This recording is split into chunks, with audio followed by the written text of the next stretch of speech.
back to CyHawk Gameday. Iowa hosted Nebraska in the regular season finale, and with the win, the Hawkeyes clinched the Big Ten West.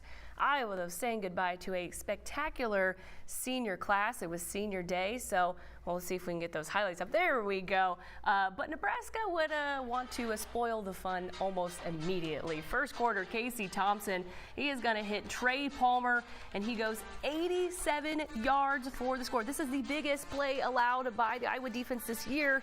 They really set the tone early. Well, that was after Cooper DeJean had been injured, and his backup went in, and they threw at that backup often. And that's where the two big touchdowns in this game came from, is throwing at that backup. This one here, again, it's the same thing. You see number 6 trailing, that would have been number 3. So that was a huge difference when Cooper DeJean got hurt. Yeah, and we saw a little bit earlier there, Spencer Petras also got knocked out of this game, so Alex Padilla had to go in.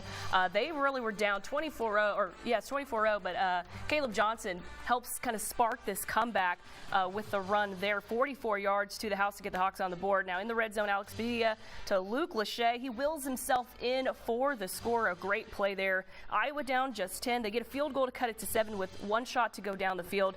Unfortunately, it's intercepted, and the Heroes Trophy is going back to Lincoln as the comeback falls short, 24-17.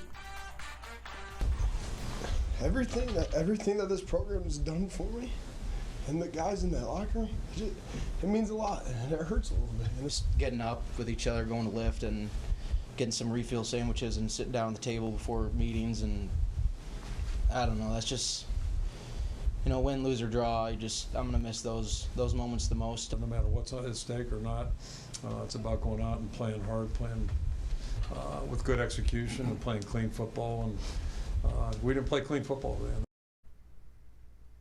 You talked about the emotions kind of being felt today by Iowa players, fans. I think that press conference really summed it up. This one is one of those losses that hurt. Yeah, especially because of what was at stake. Yeah. They knew they were able to go to Indianapolis despite everything that happened this year and all the bad things that happened, especially on offense.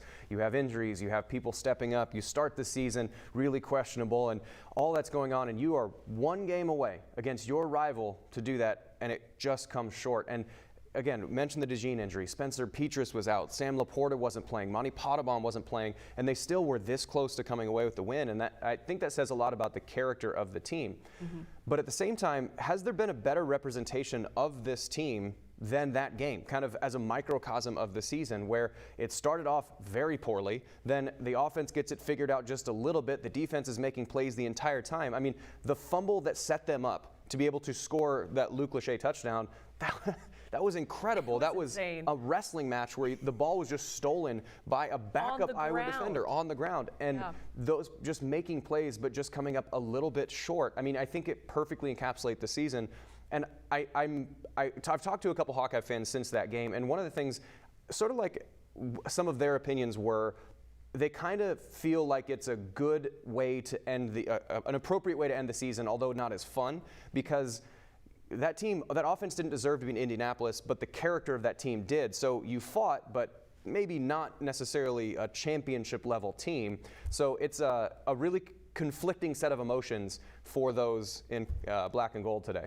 Yeah, definitely. It was a tough loss, but you have to give credit to Nebraska. They played one heck of a game, and they came out doing what they set out to do, was kind of create chaos. So, but we would be remiss not to talk about these Iowa seniors. We'll do that a little bit later. We're going to take a quick break, but when we come back, we're going to talk a little bit about the season in review. Plus, we are going to get into our picks for today's game for Iowa State versus TCU.